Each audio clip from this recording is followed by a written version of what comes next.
തിരുവനന്തപുരത്തെ പത്രപ്രവർത്തകർക്കിടയിൽ തമാശ രൂപേണ പറയുന്ന ഒരു കഥയുണ്ട്. ഒരു പ്രധാന പത്ര ഓഫീസിന്റെ അടുത്തുകൂടെ യാത്ര ചെയ്തപ്പോൾ വലിയ ശബ്ദം കേട്ടു, തിരിഞ്ഞു നോക്കി എന്ന്. എന്തായാലും ശബ്ദം വാർത്തകൾ വളച്ചൊടിക്കുന്ന ശബ്ദമായിരുന്നു കേട്ടത് എന്ന്. ഒരു തമാശയിൽ പറയുന്ന ഒരു സംഭവം, പക്ഷെ അത് തമാശയല്ല എന്ന് തെളിയിക്കുന്ന സംഭവങ്ങളാണ് പിന്നീട് ഓരോ ദിവസവും നടന്നുകൊണ്ടിരുന്നത്. ഏറ്റവും ഒടുവിൽ മാതൃഭൂമിയിൽ വന്ന 2 ഫോട്ടോ. സംഭവം കാലിക്കറ്റ് യൂണിവേഴ്സിറ്റിയുടെ ഡി-സോൺ കലോത്സവത്തോടനുബന്ധിച്ച സംഘർഷമാണ്. മാധ്യമങ്ങളുടെ വാർത്തയിൽ പറയുന്നത് വെറും സംഘർഷം നടന്നു, SFIയും KSU പ്രവർത്തകരും തമ്മിൽ സംഘർഷമുണ്ടായി എന്നാണ് പറയുന്നത്. ഇത് സംബന്ധിച്ച് മാതൃഭൂമി കൊടുത്ത 2 ഫോട്ടോയുണ്ട്. വളരെ രസകരമാണ് ആ ഫോട്ടോയുടെ അടിക്കുറിപ്പ്. ഒന്നാമത്തെ ഫോട്ടോയുടെ അടിക്കുറിപ്പ് ഇങ്ങനെയാണ്: ഡി-സോൺ കലോത്സവത്തിനിടെ തിങ്കളാഴ്ച അർദ്ധരാത്രി മാള ഹോളി ഗ്രേസിലുണ്ടായ വിദ്യാർത്ഥി സംഘർഷം. ഇതാണ് ഫോട്ടോയുടെ അടിക്കുറിപ്പ്. ഫോട്ടോ എന്താണ്? ഒരു വിദ്യാർത്ഥി നിലത്ത് കിടക്കുന്നു. 2-3 പേർ ഇരുമ്പ് വടിയുമായി ആ വിദ്യാർത്ഥിയെ ക്രൂരമായി തല്ലുന്നു. ഇതാണ് സംഘർഷം. ഇതെങ്ങനെയാണ് സംഘർഷമാവുക? ആരാണ് അടിക്കുന്നത് എന്ന് പറയുന്നില്ല. അടികൊള്ളുന്ന വിദ്യാർത്ഥി ഏത് വിദ്യാർത്ഥി പ്രസ്ഥാനത്തിലുള്ളയാളാണ് എന്ന് പറയുന്നില്ല. അടിക്കുന്ന വിദ്യാർത്ഥികൾ ഏത് വിദ്യാർത്ഥി പ്രസ്ഥാനത്തിലുള്ള പ്രവർത്തകരാണ് എന്ന് പറയുന്നില്ല. സംഘർഷം നടക്കുന്നു, അതിന്റെ ഒരു ഫോട്ടോ മാത്രം കൊടുത്തുകൊണ്ട് സംഘർഷം എന്ന അടിക്കുറിപ്പാണ്. ഡി-സോൺ കലോത്സവത്തിനിടെ തിങ്കളാഴ്ച അർദ്ധരാത്രി മാള ഹോളി ഗ്രേസിലുണ്ടായ വിദ്യാർത്ഥി സംഘർഷം. ആ ഫോട്ടോ പ്രേക്ഷകർക്ക് കാണാം. ഞാൻ പറഞ്ഞതുപോലെ സംഭവം നടക്കുന്നുണ്ട്. എന്തുകൊണ്ടാണ് അടിക്കുന്നവർ KSUക്കാരാണ് എന്നും അടികൊള്ളുന്നത് SFI പ്രവർത്തകരാണ് എന്നും മാതൃഭൂമി പറയാതെ പോകുന്നത്. ഇനി തൊട്ടു താഴെ മറ്റൊരു ഫോട്ടോയുണ്ട്.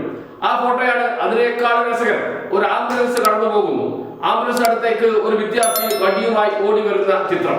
ആ ചിത്രത്തിന്റെ അടിക്കുറിപ്പ് നോക്കൂ: സംഘർഷത്തിൽ പരിക്കേറ്റ KSU പ്രവർത്തകരുമായി പോയ ആംബുലൻസ് SFI പ്രവർത്തകർ ആക്രമിക്കുന്നു. ഇതാണ് അടിക്കുറിപ്പ്. അടിക്കുറിപ്പ് കറക്റ്റാണ്, സംശയമേ വേണ്ട. SFI പ്രവർത്തകൻ തന്നെയാണ് വടിയുമായി ആംബുലൻസിന് നേരെ ഓടിയെടുക്കുന്നത്. ആംബുലൻസ് ചീറിപ്പാഞ്ഞു പോകുന്നു. ആംബുലൻസിൽ പോകുന്നത് ആരാണ്? അടികൊണ്ട് പരിക്കേറ്റ KSU പ്രവർത്തകർ. അടികൊണ്ട് പരിക്കേറ്റവരെ ആശുപത്രിയിൽ എത്തിക്കാൻ കൊണ്ടുപോയ ആംബുലൻസിനെ പോലും ആക്രമിക്കുന്ന SFI പ്രവർത്തകൻ. അതാണ് മാതൃഭൂമി പറയുന്നത്. എന്നാൽ തൊട്ട് മുകളിൽ കൊടുത്ത ഫോട്ടോയ്ക്ക് താഴെ അടിക്കുറിപ്പ് കൊടുത്തിരിക്കുന്നത് അടിച്ചത് ആരാണ് എന്ന് പറയാതെ, അടികൊള്ളുന്നത് ആരാണ് എന്ന് പറയാതെ.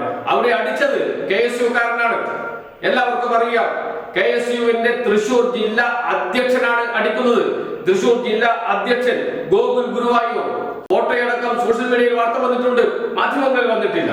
ഒരു പ്രമുഖ മാധ്യമത്തിലും വാർത്ത വന്നിട്ടില്ല. ഗോകുൽ ഗുരുവായൂർ മാത്രമാണോ? കൂടെയുള്ള SFI പ്രവർത്തകനെ അടിക്കുന്ന, ഇരുമ്പ് വടി കൊണ്ട് അടിക്കുന്ന KSU പ്രവർത്തകർ ആരൊക്കെയാണ് എന്നുകൂടി വാർത്തകൾ സോഷ്യൽ മീഡിയയിൽ പുറത്തു വന്നിട്ടുണ്ട്. പേര് വിവരം പുറത്തു വന്നിട്ടുണ്ട്. KSU ജില്ലാ പ്രസിഡന്റ് ഗോകുൽ ഗുരുവായൂരിന്റെ നേതൃത്വത്തിലാണ് അടി നടക്കുന്നത്. അതിൽ പങ്കെടുക്കുന്നത് അക്സാൻ ഷെയ്ഖ്, നിഹാൽ, ആദിത്യൻ, അക്ഷയ്, വെള്ളറക്കാട് എന്ന KSU പ്രവർത്തകരാണ്. കൃത്യമായ പേരുകൾ സോഷ്യൽ മീഡിയയിൽ വരുന്നുണ്ട്.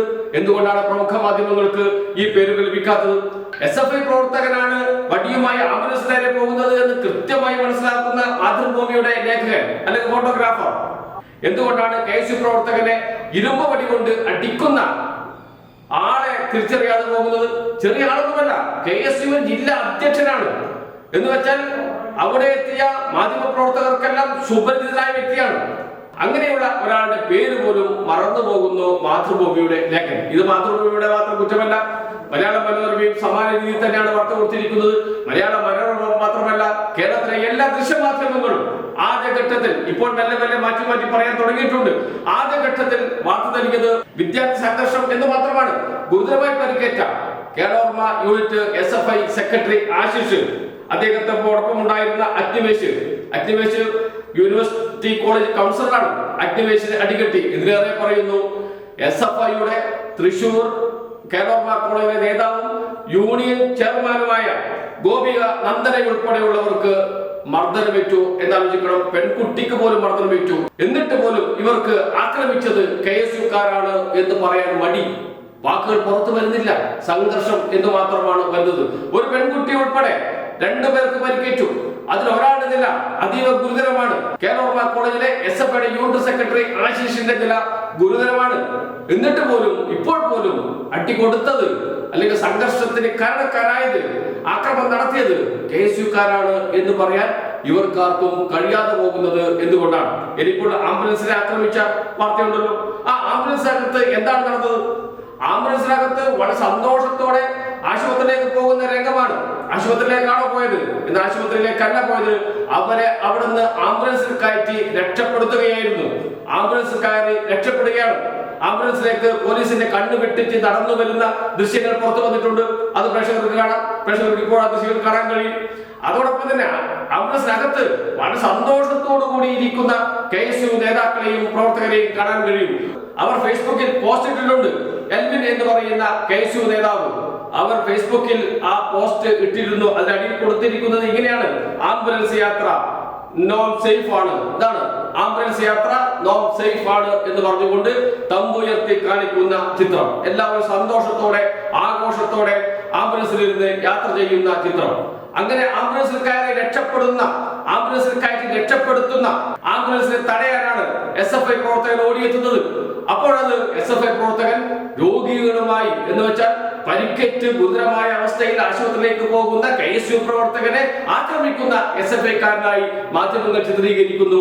അതിനകത്തിരിക്കുന്നവരോ സന്തോഷത്തോടെ തംസപ്പ് കാണിച്ച് ആംബുലൻസ് യാത്ര നോൺ സേഫ് ആണ് എന്ന് പറഞ്ഞ് ഫേസ്ബുക്കിൽ പോസ്റ്റ് ഇടുന്ന ചിത്രവും തൊട്ടടുത്ത ദിവസം പുറത്തു വരുന്നു.